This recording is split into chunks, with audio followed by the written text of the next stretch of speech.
Welcome. In this video, I'll show you how to cancel Snapchat Plus. All right. Well, you won't be able to do it on the app itself. As you can see here, there's no cancel button in here. And when you go to your settings, you won't be able to see subscriptions in here as well. All right. Now, to be able to cancel your subscription, you have to go to your respective Play Store or App Store. All right, and here I'm going to launch a Play Store as I'm using Android. You can do this as well on iOS with the same exact steps. All right, now in here, we're just going to want to tap on our profile right here or our account at the top right, tap on it. In here, in this page, we just want to tap on payments and subscriptions. All right, for iOS, just tap in subscriptions.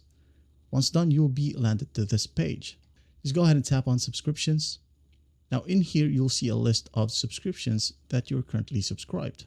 Now just go ahead and tap on Snapchat Plus, tap on it, and you'll see a cancel button right there. Just go ahead and tap on that.